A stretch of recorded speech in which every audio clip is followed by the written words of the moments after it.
성경 공부 24번째는 14장 중에 시온산과 새 천사의 전원 메시지를 살펴보도록 하겠습니다.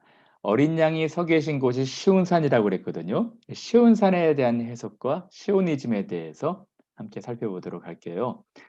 요한은 어린 양이 시온산에 서 계신 것을 보고 있습니다.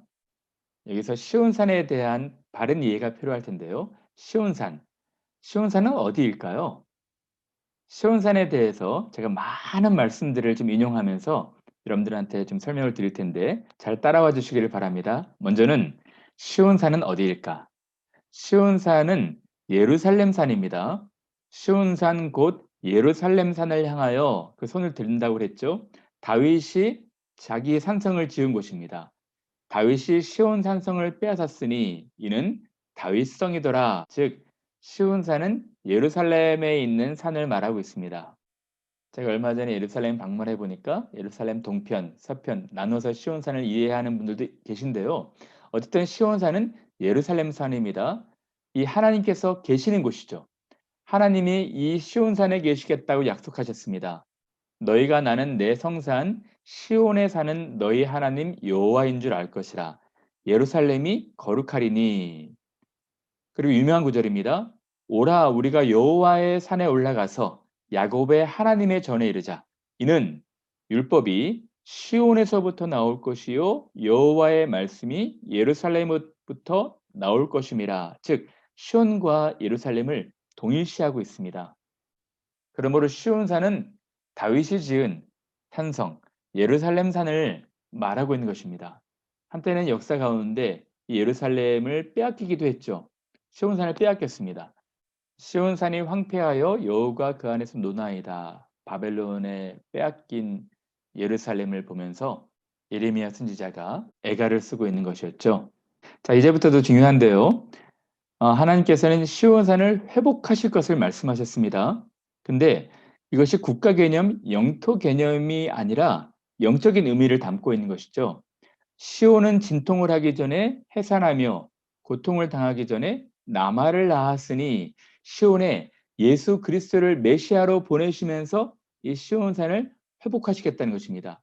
앞서 12장에 살펴봤지만 해산에 임박한 여인이 구약교회가 메시아를 출산하지 않습니까? 그러므로 이 시온산이 회복이 된다는 것입니다. 내가 나의 왕을 내 거룩한 산 시온에 세웠다.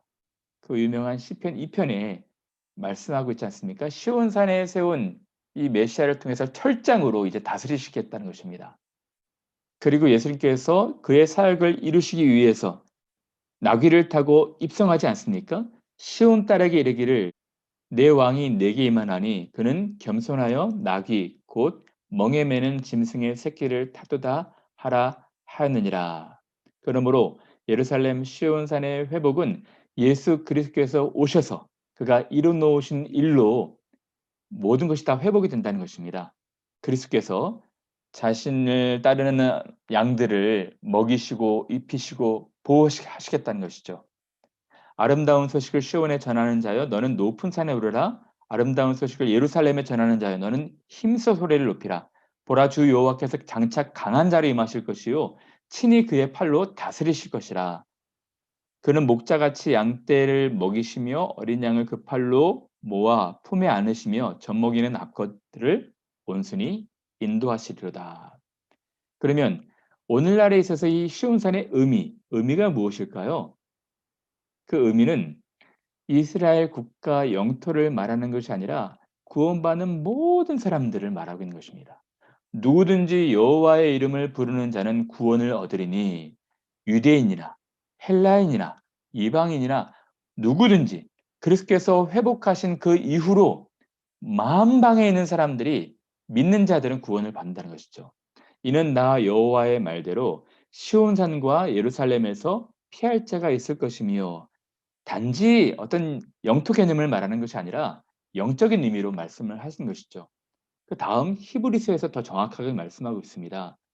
너희가 이른 곳은 시온산과 살아계신 하나님의 도성인 하늘의 예루살렘과 그렇죠. 영적 의미로 확대를 하고 있죠. 당시에 이 팔레스틴에서 믿는 사람들이 아니라 많은 이방인들 이방인들이 믿을 때 이미 이른 곳이 있다는 것입니다. 그 이른 곳은 시온산, 하늘의 도성인 하늘의 예루살렘이라는 것이죠. 그래서 로마서에서 바울도 기록된 바 구원자가 시온에서 오사 내가 그들의 죄를 없이 할 때 그들에게 이루어질 내 언약이 이것이라 함과 같으니라 말씀하고 있는 것입니다.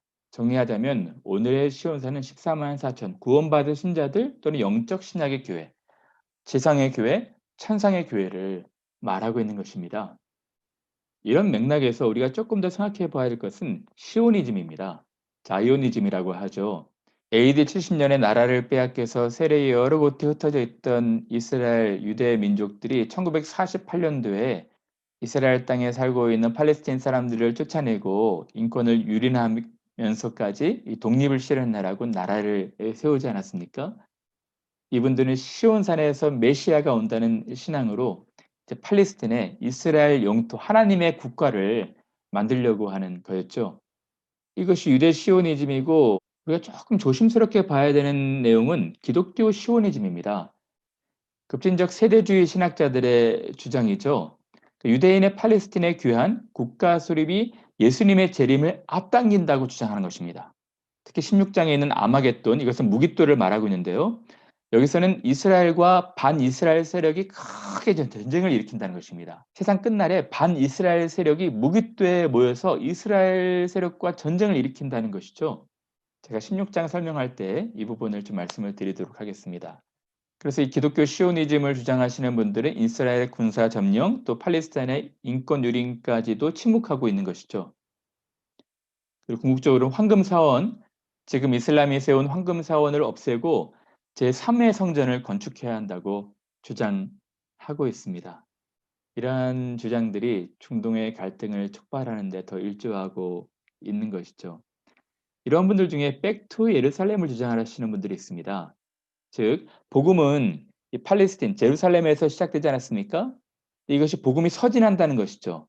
유대와 사마리아와 땅끝까지 당시의 땅끝은 서바나 스페인이었거든요.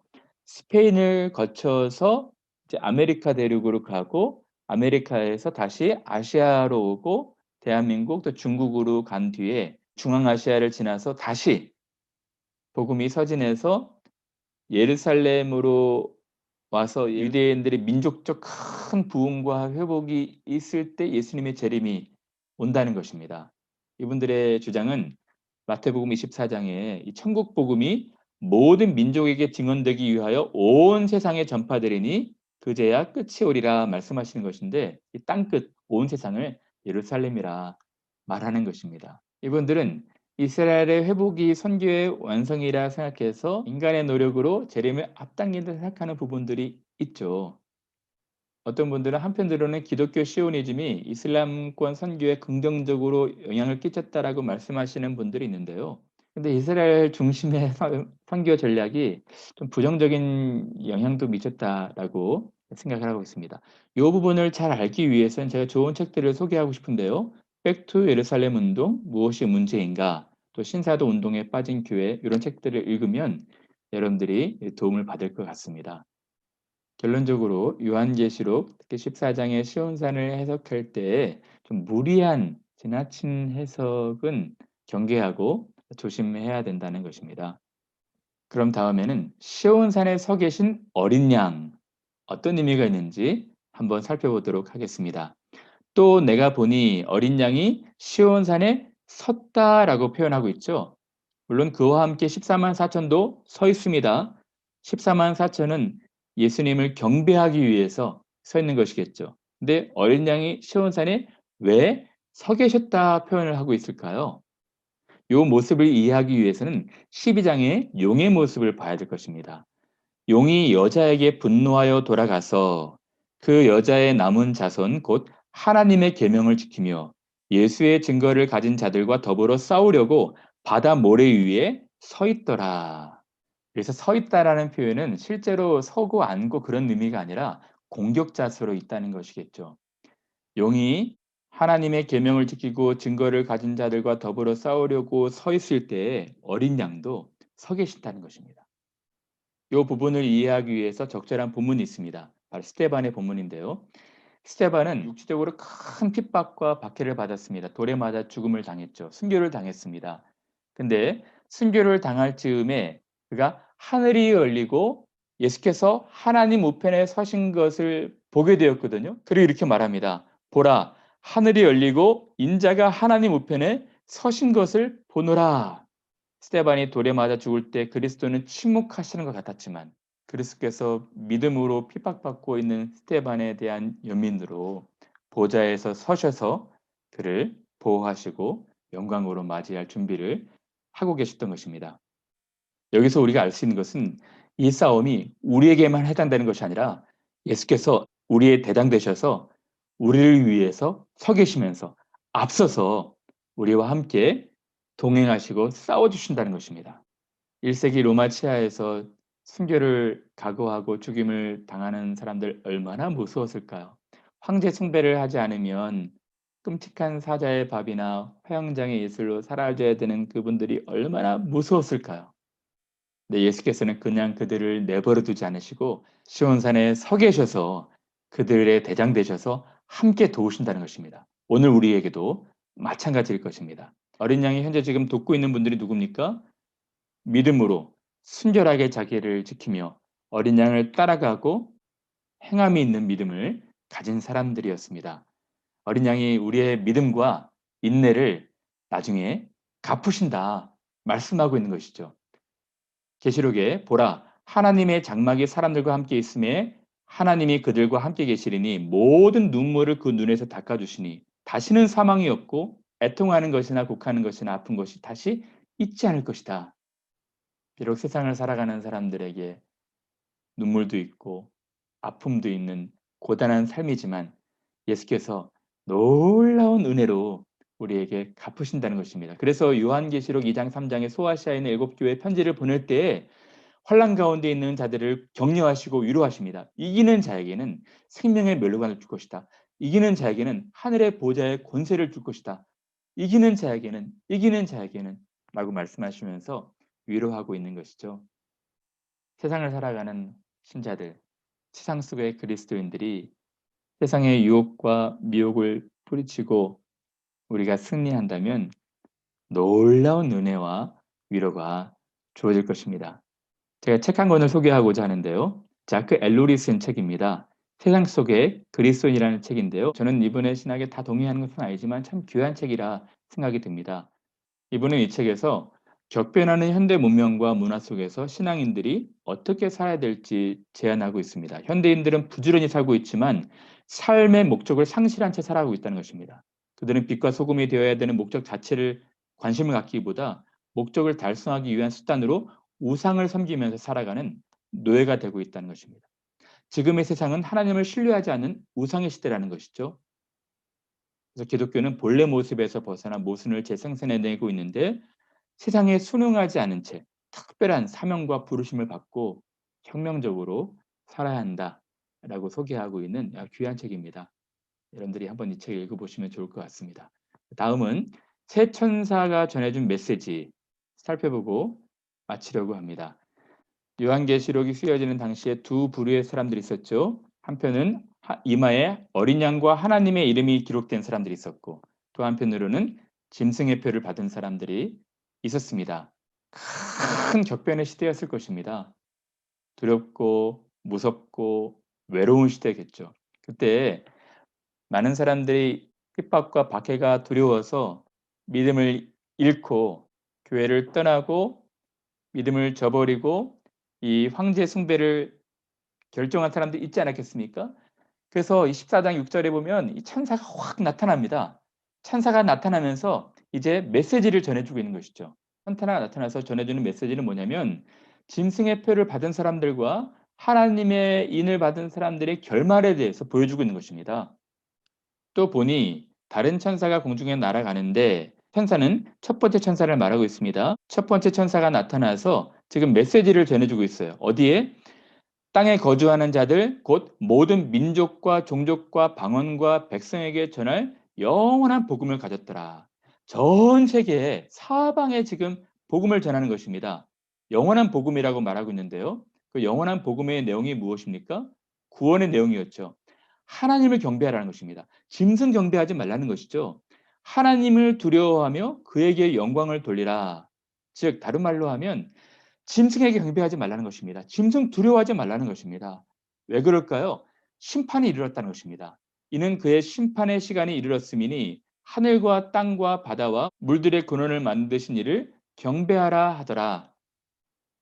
그리고 두 번째 천사가 나타납니다. 두 번째 천사가 나타나서 이런 메시지를 보내는 것입니다. 무너졌도다, 무너졌도다. 큰 성 바벨론이여. 이것은 어떤 메시지일까요? 바벨론의 멸망을 예고한 것입니다. 많은 사람들이 황제 숭배하면서 바벨론 숭배하면서 바벨론을 붙들고 있지만 이 바벨론은 곧 없어지고 사라질 운명이라는 것이죠. 너무나도 확실하고 분명한 결말입니다. 여러분, 바벨론이 멸망하는 것은 17장, 18장에 나옵니다. 근데 지금 14장에서 미리 예고하는 것이죠. 예를 들면 이런 것입니다. 권투 선수 중에 권투를 아주 잘하는 선수가 있어요. 뭐 마이크 타이슨이라고 얘기를 해 볼까요? 마이크 타이슨과 제가 경기 날짜가 잡혔어요. 상대가 되겠습니까? 그 많은 사람들이 경기 일정이 잡힌 포스터를 보고 뭐라고 말하겠습니까? "아 이미 다 끝난 싸움이다. 볼 것도 없다."라고 말하지 않겠습니까? 그처럼 아직 큰 성 바벨론은 멸망하지 않았지만 큰 성 바벨론이 멸망할 것은 끝날 것은 확실하다는 것입니다. 18장엔 다음과 같이 기록되어 있습니다. 그와 함께 음행하고 사치하던 땅의 왕들이 그가 불타는 연기를 보고 위하여 울고 가슴을 치며 그의 고통을 무서워하여 멀리 서서 이르되 화이또다 화이또다 큰 성 견고한 성 바벨론이여 한 시간에 내 심판이 이르렀다 하리로다. 18장에 보면 거기서 이제 매매하는 상인들이나 다른 여러 사람들이 갑작스럽게 멸망한 바벨론을 보면서 망는 자시라는 모습들을 볼 수가 있을 것입니다. 그리고 다음 구절에 셋째 천사가 나옵니다. 또 다른 천사 곧 셋째가 그 뒤를 따라 큰 음성을 이르되 셋째 천사의 메시지가 무엇입니까? 누구든지 짐승과 그의 우상에게 경배하고 이마에나 손에 표를 받으면 그도 하나님의 진노의 포도주를 마시리니 그 진노의 잔에 섞인 것이 없이 부은 포도주라. 즉 짐승 경배자의 최후를 말하는 것이죠. 짐승 숭배하지 말라는 것입니다. 그 결말은 끔찍할 것이기 때문에 그렇습니다. 현세에서도 고난 가운데 있을 것이고 내세에서는 더 끔찍한 혹독한 고난이 주어질 것이기에 짐승 경배하지 말라고 새 천사가 등장해서 말해주고 있는 것이죠. 즉 환난과 고난 가운데 있는 신자들에게 두려워 말라. 반전 있는 삶이 있다고 말하고 있는 것입니다. 짐승과 그의 우상에게 경배하고 그의 이름표를 받는 자는 밤낮 쉼을 얻지 못하는 고난이 있겠지만 성도들은 하나님의 계명과 예수에 대한 믿음을 지키는 성도들에게는 영광이 있다는 것입니다. 그래서 마지막 단락에 또 내가 들으니 하늘에서 음성이 나서 이르되 기록하라 지금 이후로 주 안에서 죽는 자들은 복이 있도다 하심에 성령이 이르시되 그러하다 그들이 수고를 그치고 쉬리니 이는 그들의 행한 일이 따름이라 하시더라. 주 안에서 죽는 자들이 복이 있다는 것입니다. 그들에게 영원한 안식이 주어진다는 것입니다. 그래서 제가 이 부분을 웨스트민스터 소교의 문답 37강 강의에서 신자에게 있어서 죽음이란 무엇인가라는 내용으로 다뤘거든요. 이 내용을 여러분들 한번 살펴보시면 더 큰 유익이 있을 것이고요. 지금은 잠시 제가 강의했던 내용을 살펴볼 텐데요. 신자들에게 있어서 죽음이 무엇일까요? 첫 번째로는 죽음은 영광으로 들어가는 과정입니다. 신자들에게는 죽음이 유익한 것이죠. 70이요 80인 인생을 살다가 현재의 고난과는 장차 비교도 되지 않는 영원한 영광 가운데로 들어가는 통로가 죽음의 과정이 되는 것이겠죠. 그러므로 신자들은 죽음을 크게 슬퍼하지 말아야 됩니다. 물론 사랑하는 사람들과의 이별, 또다시 이 현세에서 보지 못한다는 이별은 너무 가슴 아프고 힘든 일이겠죠. 예수님도 나사로의 무덤 앞에서 우시지 않았습니까? 그런 이별은 슬프겠지만 그리스도 안에서 죽은 분들은 부활의 소망을 가지고 다시 만날 날을 기약하면서 바라봐야 하는 것입니다. 아픔과 눈물과 고통 가운데 있는 현세를 떠나서 그 수고를 그치고 영원한 안식으로 들어갈 날이 있게 될 것입니다. 그러므로 이 생은 죽음을 준비하는 삶인 것이죠. 이 생에서 어떻게 살았는지에 따라서 내세가 결정이 될 것입니다. 많은 사람을 옳은 대로 돌아오게 한 자는 하늘에서 별처럼 빛날 것이라 말씀하고 있지 않습니까? 하나님이 우리의 믿음과 인내를 보시며 큰 은혜로 맞이하실 것입니다. 성도의 죽음을 하나님께서는 귀중히 여기시는 것이죠. 여러분, 1세기에 살았던 당시 신자들이나 교회사에서 또는 현대에 살아가는 모든 신자들에게 하나님께서 그의 크신 계획을 보여주시고 말씀하시는 것입니다. 비록 하나님을 대적해서 하나님을 사랑하는 신자들과 교회들을 힘들게 하고 어려워하는 사단의 핍박이 있다 할지라도 하나님께서 놀라운 보호와 은혜를 약속하시고 궁극적으로 우리를 영광 가운데로 이끄시겠다는 약속의 내용을 말씀하시는 것이죠. 먼저 죽임을 당하신 어린 양 되신 그리스도께서 우리를 위해서 시온산에 서 계심으로 우리를 도우시며 우리와 함께 하시는 그 놀라운 계획을 말씀하시는 것입니다.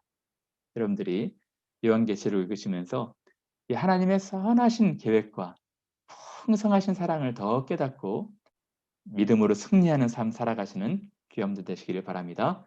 감사합니다.